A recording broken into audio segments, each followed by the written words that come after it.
तर डीआरडीओ आणि भारतीय नौदलानं मल्टी इन्फ्लुएन्स ग्राउंड माइनची चाचणी यशस्वीरित्या पार पडली। ही प्रणाली भारतीय नौदलाच्या समुद्राखालील युद्ध क्षमतामध्ये आणखी वाढ करेल। तर डीआरडीओ आणि भारतीय नौदल यांच्या वतीनं मल्टी इन्फ्लुएन्स ग्राउंड माइनची चाचणी घेण्यात आली। त्याची ही दृश्य आहेत। त्यामुळे ही प्रणाली भारतीय नौदलाच्या क्षमतेमध्ये आणखी भर टाकते। समुद्राखालील युद्ध क्षमतामध्ये आणखी वाढ होणार आहे। नौदलाच्या सामर्थ्यामध्ये आणखी वाढ होईल। डीआरडीओ आणि नौदलाकडनं ही चाचणी यशस्वीरित्या पार पडलेली आहे। मल्टी इन्फ्लुएन्स ग्राउंड माइन ही चाचणी यशस्वीरित्या पार पडली आणि ही प्रणाली भारतीय नौदलाच्या समुद्राखालच्या युद्ध क्षमतांमध्ये वाढ करते।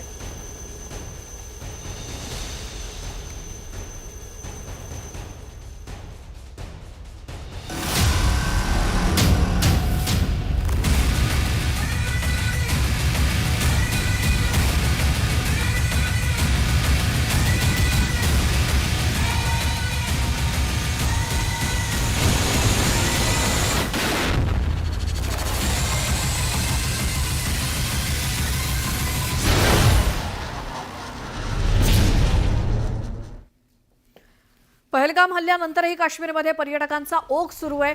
टेररिझमला टुरिझमनं प्रत्युत्तर देण्याचं देशातल्या नागरिकांनी ठरवलंय। काश्मीर हा भारताचा अविभाज्य घटक असून आम्ही अशा भ्याड हल्ल्यांना घाबरून इथे येणं बंद करणार नाही, असा संदेश पर्यटकांकडनं दिला जातोय। किन परिस्थितियों में यह टूरिस्ट आए हैं, हम उनसे यहाँ पर बात करते हैं। कहाँ से आए हैं? कहाँ से आप लोग? गुजरात से। गुजरात से। इतनी बड़ी टेररिस्ट इंसिडेंट हो गया है और बावजूद इसके आप यहाँ पर आए, डर नहीं लगा? नहीं, मतलब मिलिट्री है, सिक्योरिटी है, तो सेफ है। ओके, आ सकते हैं, जिसे आना है आ सकते हैं। आप बताओ। नहीं, डरने की तो कोई बात ही नहीं है। कश्मीर हमारा है, हमारी कंट्री में है, आना ही चाहिए। अभी जो होना था वो तो हो गया। पूरी सिक्योरिटी इतनी रखी है गवर्नमेंट ने सबके लिए, कमांडोज जगह जगह खड़े हैं सबकी सिक्योरिटी के लिए। फिर डरने की तो कोई बात ही नहीं है। लोकल्स के बारे में भी सोचना चाहिए सबको। आप लोग बोहरा समुदाय से ताल्लुक रखते हैं? जी जी।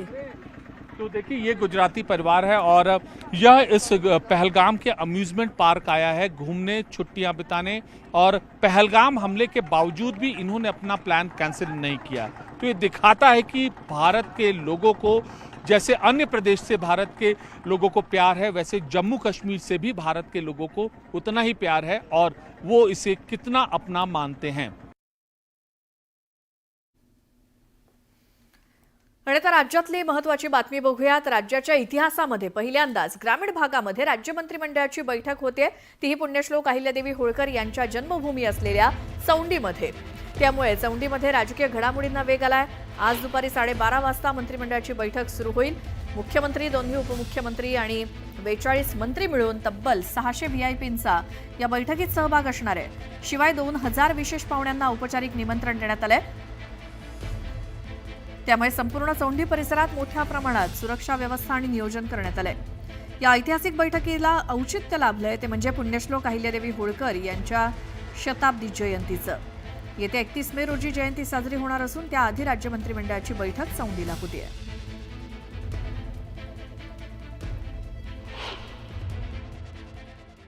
मी तुम्हाला या चौंडी या गावी आल्याचं पाहायला मिळतंय आणि नेमकं ही बैठक कशी असणार आहे, कॅबिनेट हॉल कसा तयार करण्यात आलेला आहे, हे मी न्यूज 18 लोकमतच्या प्रेक्षकांना दाखवतोय।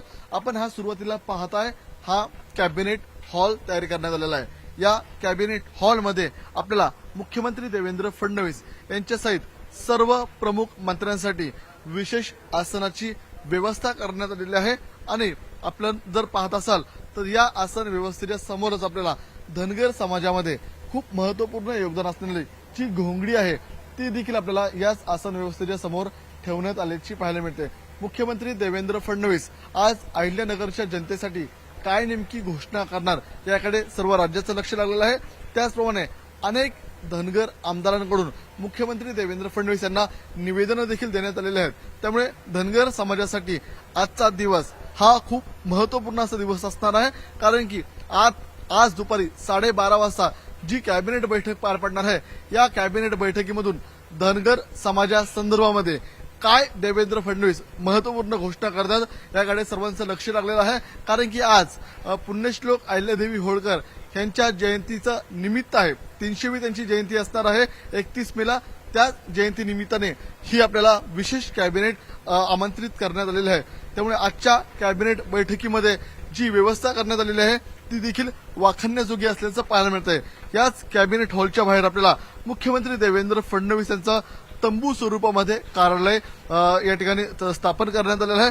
सुरुवातीला मुख्यमंत्री देवेंद्र फडणवीस कॅबिनेट पूर्वी आपल्या काही महत्वपूर्ण कोर सहकाऱ्यांसह याच आपल्याला जो तंबू उभारलेला आहे त्या ठिकाणी आपल्याला संवाद साधताना पाहायला मिळतील. आणि याच मुख्यमंत्री देवेंद्र फडणवीसांच्या कार्यालयामधून आज होणाऱ्या जी कॅबिनेट बैठक आहे त्या कॅबिनेट बैठकीसंदर्भातले निर्णय आपल्याला बाहेर पडताना पाहायला मिळणार आहेत. त्याचप्रमाणे आपण मुख्यमंत्री देवेंद्र फडणवीस यांच्यासाठी एक व्हॅनिटी व्हॅन देखील आपल्याला विश्राम कक्ष म्हणून या ठिकाणी आणण्यात आलेला आहे. साधारणतः 10:30च्या सुमारास मुख्यमंत्री देवेंद्र फडणवीस अहिल्यानगर या ठिकाणी आपल्याला पोहोचताना पाहायला मिळतील. पुण्यश्लोक अहिल्यादेवी होळकर यांना अभिवादन करतील, काही भूमिपूजन करतील. त्यानंतर जेव्हा त्या या ठिकाणी कॅबिनेट हॉलमध्ये पोहोचतील तेव्हा आपल्याला विश्रांतीसाठी किंवा फ्रेश होण्यासाठी ह्याच व्हॅनिटी व्हॅनमध्ये जाताना पाहायला मिळणार आहेत. त्यामुळे या अहिल्यानगर परिसरामध्ये अत्यंत या ठिकाणी व्यवस्था करण्यात आल्याचं आपल्याला पाहायला मिळतंय. मी तुम्हाला मागच्या भागात दाखवतोय.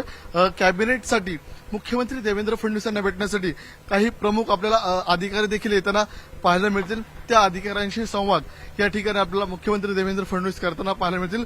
त्यांची देखील आपल्याला विशेष व्यवस्था करण्यात आल्याचं पाहायला मिळतंय. या व्यवस्थेकरिता आपल्याला सर्व पोलीस अधिकारी देखील सज्ज असल्याचं पाहायला मिळतं. त्यामुळे मुख्यमंत्री देवेंद्र फडणवीस अहिल्यानगर परिसरातील प्रामुख्याने जे पोलीस अधीक्षक असतील किंवा या जनतेची काही प्रमुख समस्या आहेत त्या संदर्भात आपल्याला निराकरण करताना पाहायला मिळेल. त्यामुळे 12:30 वाजता होणाऱ्या कॅबिनेट बैठकीमध्ये आज मुख्यमंत्री देवेंद्र फडणवीस काय निर्णय घेतात याकडे अहिल्यानगर वासियांचं लक्ष लागल्याचं पाहायला मिळतंय. ब्युरो लेन्स हर्षसह मी तुषार रुपनवर, न्यूज 18 लोकमत, अहिल्यानगर, चौंडी. पहलगाम हल्ल्यानंतरही काश्मीरमध्ये पर्यटकांचा ओघ सुरू आहे. टेररिझमला टुरिझमनं प्रत्युत्तर देण्याचं देशातल्या नागरिकांनी ठरवलंय. काश्मीर हा भारताचा अविभाज्य घटक असून आम्ही अशा भ्याड हल्ल्यांना घाबरून इथे येणं बंद करणार नाही असा संदेश पर्यटकांकडून दिला जातोय. किन परिस्थितियों में यह टूरिस्ट आए हैं, हम उनसे यहाँ पर बात करते हैं. कहाँ से आए हैं? कहाँ से आए आप लोग? गुजरात से. गुजरात से. इतनी बड़ी टेररिस्ट इंसिडेंट हो गया है और बावजूद इसके आप यहाँ पर आए, डर नहीं लगा? नहीं मतलब मिलिट्री है, सिक्योरिटी है तो सेफ है. ओके आ सकते हैं, जिसे आना है आ सकते हैं. आप बताओ. नहीं, डरने की तो कोई बात ही नहीं है. कश्मीर हमारा है, हमारी कंट्री में है, आना ही चाहिए. अभी जो होना था वो तो हो गया. पूरी सिक्योरिटी इतनी रखी है गवर्नमेंट ने सबके लिए. कमांडोज जगह जगह खड़े हैं सबकी सिक्योरिटी के लिए. फिर डरने की तो कोई बात ही नहीं है. लोकल्स के बारे में भी सोचना चाहिए सबको. आप लोग बोहरा समुदाय से ताल्लुक रखते हैं? जी जी. तो देखिए ये गुजराती परिवार है और यह इस पहलगाम के अम्यूजमेंट पार्क आया है घूमने, छुट्टियां बिताने, और पहलगाम हमले के बावजूद भी इन्होंने अपना प्लान कैंसिल नहीं किया. तो ये दिखाता है कि भारत के लोगों को जैसे अन्य प्रदेश से भारत के लोगों को प्यार है वैसे जम्मू कश्मीर से भी भारत के लोगों को उतना ही प्यार है और वो इसे कितना अपना मानते हैं.